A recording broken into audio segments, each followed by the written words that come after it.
Hospital में 32 वर्षीय महिला से रेप। आईसीयू वार्ड में नर्सिंग स्टाफ ने नशे का इंजेक्शन लगाकर बनाया शिकार। राजस्थान के अलवर जिले से मानवता को झंझोर कर रख देने वाली शर्मनाक घटना सामने आई है।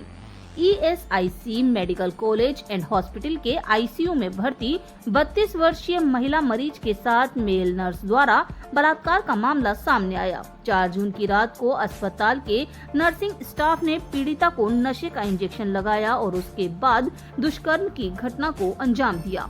रात के समय पीड़िता के परिजन आईसीयू वार्ड के बाहर बैठे हुए थे। पीड़िता जब उनका नाम लेने लगी तो एक अन्य स्टाफ ने पीड़िता के पति को बुलाया। इसके बाद उसने पति को पूरी घटना के बारे में जानकारी दी। बाद में परिजनों ने इसकी शिकायत मेडिकल कॉलेज के प्रशासन से की। हालांकि मामले में कार्यवाही करने के बजाय प्रशासन पूरे मामले को दबाने में जुट गया। वहीं जब पीड़िता के पति ने एडीएम से शिकायत की तब जाकर कहीं एफआईआर दर्ज हुई। एमआईए थाने के एएसआई महावीर सिंह ने बताया कि व्यक्ति ने शिकायत की है कि ईएसआईसी मेडिकल कॉलेज के आईसीयू वार्ड में भर्ती 32 वर्षीय उनकी पत्नी के साथ नर्सिंग स्टाफ ने 4 जून की रात के समय दुष्कर्म की घटना को अंजाम दिया।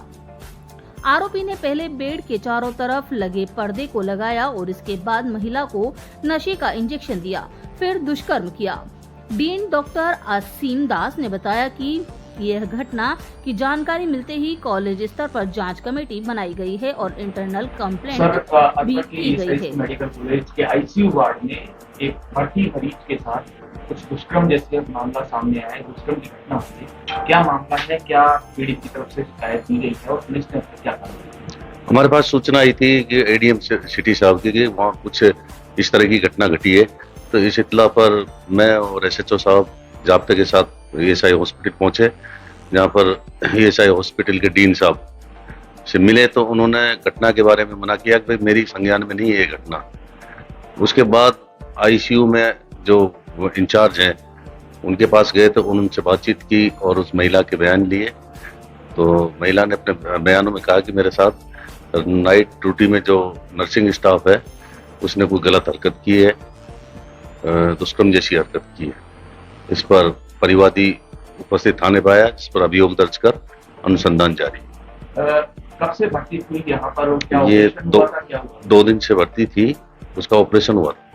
आरोपी कौन है वहाँ? कोई स्टाफ है, नर्सिंग स्टाफ है? नर्सिंग स्टाफ अभी फरार है या पुलिस ने उसको अभी गिरफ्तार नहीं किया। अब पुलिस ने एफआईआर दर्ज हो गई है, आगे क्या कार्रवाई होगी? एफआईआर दर्ज करने के बाद में जो भी कानूनी प्रक्रिया होगी क्या मेडिकल होता है और आगे क्या? मेडिकल कराया जाएगा, 164 के बयान कराए जाएंगे पीड़िता के और सारी प्रक्रिया जो होगी कानूनी। इस दौरान अभी तक की जांच में क्या आया? जिस दौरान ये घटना हुई वहाँ पर क्योंकि और भी मरीज भर्ती रहते हैं तो क्या पता नहीं चला या किस तरह का उसने आरोपी नहीं घटना? अभी और मरीजों से पूछताछ नहीं हो पाई। अभी फिलहाल एफआईआर दर्ज होने के बाद उनके बयान रिकॉर्ड किए जाए। पीड़िता के जो पिता और पति है उनका कहना है कि आरोपी ने वहाँ पर्दा लगा दिया और कुछ नशे की ऐसा कुछ इंजेक्शन या कुछ दिया जिसके कारण वो कुछ समझ नहीं पाई।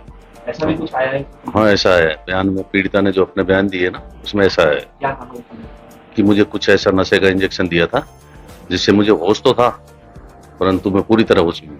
वहाँ को पर्दा वर्दा भी लगा हुआ? पर्दा लगाया था, पर्दा लगा करके उसने कोई इंजेक्शन लगाया, ऐसा बयान पाया।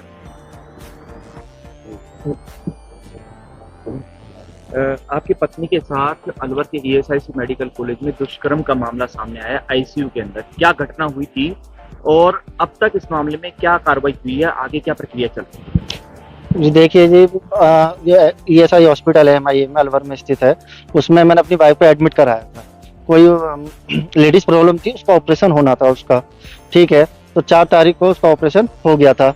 उसके बाद उसको आईसीयू वार्ड में शिफ्ट कर दिया गया था, ठीक है। उसके बाद फिर थोड़ी देर हम रुके, उसके बाद उन्होंने गार्ड ने हमको बाहर कर दिया। उसके बाद आधी रात को करीब 1:30 या 2 बजे के करीब गार्ड और जो आईसीयू का सुपरिटेंडेंट था वो आए और मुझे जगा के ले गए। बोले कि तुम्हारी वाइफ चिल्ला रही है, तुम्हारा नाम बार बार ले रही है, चिल्ला रही है। तो मैं वहाँ गया और मैंने देखा कि वो बड़बड़ा रही थी, बोल रही थी, थोड़ी होता है ना, थोड़ी सी अनकॉन्शियस सी स्थिति में थी। और उसके बाद फिर मैंने उसको 15-20 मिनट में सुलाया। उसके बाद फिर मुझे बाहर भेज दिया गया। उसके बाद अगले दिन मुझे मेरी वाइफ ने बताया कि मेरे साथ नर्सिंग स्टाफ ने कुछ गलत हरकत करी है। मेरे साथ थोड़ा फिजिकली थोड़ी गलत हरकत करी है। इसकी जानकारी हमने वहाँ के डॉक्टरों को और उच्च अधिकारियों को दी, डीन को दी। उन्होंने इस मामले को दबाने की कोशिश करी, है ना। और जो मेरी वाइफ के बगल में जो बेड था, जो पेशेंट थी, वो भी सुबह इस बात को मान रही थी कि हाँ आपके वाइफ के साथ कुछ हुआ है। अब वो भी उन्होंने उसको कन्विंस कर दिया है और वो भी इसको पल रही है कि नहीं, हम मुझे जानकारी नहीं है इस चीज की। तो ये इस तरह का दबाव भी हॉस्पिटल की तरफ से बनाया गया कि आप इसको करो। हाँ, पूरे हॉस्पिटल का जो स्टाफ था वो कह रहे हैं कि कोई छोटी सी बात है, आप इसको माफ कर दो, रहने दो, कोई बात नहीं, हम इसको सजा दे देंगे अपने लेवल पे। लेकिन फिर मैंने पुलिस को जानकारी दी, पुलिस तत्काल आई, हॉस्पिटल आई, उन्होंने सारी मामले की छानबीन करी। अब वो आगे की कार्रवाई पुलिस कर रही है। आपने रिपोर्ट दे दी, रिपोर्ट दर्ज हो गई है। जी हाँ, एफआईआर तो करा दी। आपकी पत्नी की उम्र क्या होगी? मेरी पत्नी को 32 साल। 32 साल के आसपास। तो किस दिन की रात की बात है, कौन सी रात की बात है? ये सर 4 तारीख को रात की बात है। 4 तारीख की रात को। तो क्या वो जो घटना स्थल था वो कौन सा वार्ड था, आईसीयू था, क्या था? वो आईसीयू था सर, आईसीयू वार्ड था। आईसीयू जब हाँ। आप गए तो वहाँ आपके बेड के चारों तरफ पर्दे भी लगाए हुए थे? हाँ सर, मेरी वाइफ के चारों तरफ पर्दे लगाए हुए थे। वाइफ और पेशेंटों के नहीं थे। मेरी वाइफ अनकॉन्शियस कह भी रही थी कि ये भैया, जब वो डॉक्टर कुछ गलत हरकत कर रहा था तो मेरी वाइफ कह भी रही थी कि भैया पर्दे क्यों लगा रहे हो, आप क्या कर रहे हो। तो क्या पहले कोई नशे का इंजेक्शन दिया गया, दवाई दी गई है, क्या मतलब लग रहा है अभी? शायद हाँ, उसको कुछ ऐसे दवाई वगैरह दी गई थी जिससे वो अचेत सी हो गई थी। उसको ज्यादा होश नहीं था इस चीज का, लेकिन उसको आंखें खुली थी, वो बात भी कर रही थी। बात भी कर रही थी। हाँ, तो वहाँ करने वाले एक आदमी था गलत हरकत, या दो थे, कितने लोग थे? एक ही आदमी था। एक ही आदमी था। जो आरोपी है वो क्या फरार है अभी, या वहीं पर मौजूद है? आरोपी सर अभी वहीं पे मौजूद है। वहीं पर मौजूद। हाँ।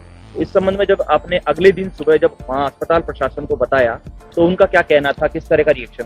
जब उनको ये चीजें पता चली तो उन्होंने मुझे आईसीयू वार्ड में बुलाया, जो भी उनके उच्च अधिकारी थे उन्होंने बुलाया। उस आईसीयू जो लड़का देख रहा था, डॉक्टर था, उसको भी बुलाया। उसने मेरे से माफी मांगी, उसने कबूल करा सबके सामने कि हाँ मेरे से ये गलती हुई है। लेकिन अब जब हमने पुलिस में एफआईआर करे तो पूरा प्रशासन जो हॉस्पिटल का है वो इस बात को, मामले को दबाने की कोशिश कर रहा है और हमको जल्दी से जल्दी छुट्टी देने की कोशिश कर रहा है वहाँ से। आपने एक बात कही थी कि बगल वाले जो बेड पे मरीज था उसने भी ये कहा था कि गलत रात को हुआ है। जी, मेरी मिसेस के बगल वाले बेड पे एक लेडीज थी, उनके हस्बैंड ने मुझे बताया था कि हाँ मेरी वाइफ मुझे बता रही थी कि इन लेडीज के साथ इसने पर्दे लगा के कुछ गलत हरकत करी है।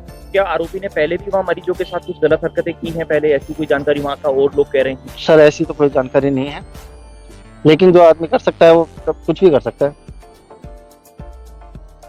सर ये था कि मेडिकल फ्लोर पर जो आईसीयू है वहाँ एक साल की महिला जो है उसके साथ नर्सिंग स्टाफ द्वारा दुष्कर्म करने का मामला सामने आया। मामले में एफआईआर हो चुकी है। पुलिस और पीड़ित जो परिजन जो पीड़िता है उसके पति के साथ अस्पताल का जो स्टाफ है वो मामले को दबाने में लगा हुआ है।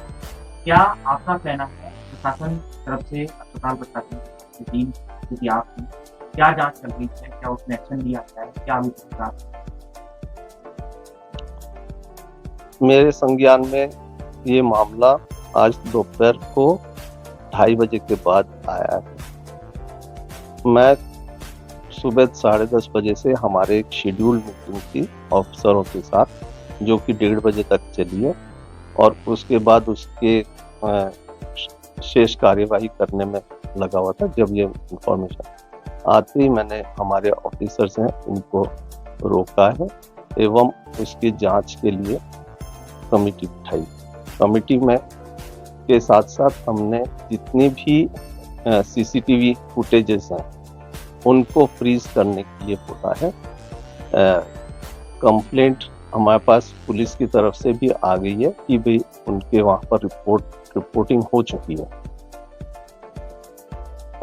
हम इसमें जो भी इन्वेस्टिगेशन एजेंसी होगा उसके साथ देने के लिए तत्पर हैं एवं पूरी सहयोग जिसके ऊपर आरोप लग रही है क्या उसके ऊपर एक्शन या वहाँ मामले को दबाने में लोग ऐसे थे जो पहले शुरुआत में कह रहे थे कि थोड़ी बात या पीड़िता को उसके परिजनों को दबा रहे हैं, उनके ऊपर भी एक्शन लिया जाएगा? बिल्कुल लिया जाएगा। एक बार रिपोर्ट मेरे सामने आए और रिपोर्टिंग में हमारे सामने पूरा तथ्य सामने आया कि क्या किसने और कब कोशिश की, तो वो पूरे परिस्थिति को हम करके एवं पुलिस में अकॉर्डिंगली न्यायिक रूप से जो भी एक्शन होगा वो आपने जो कमेटी बनाई थी उसमें कितने मेंबर थे, वो कब तक रिपोर्ट?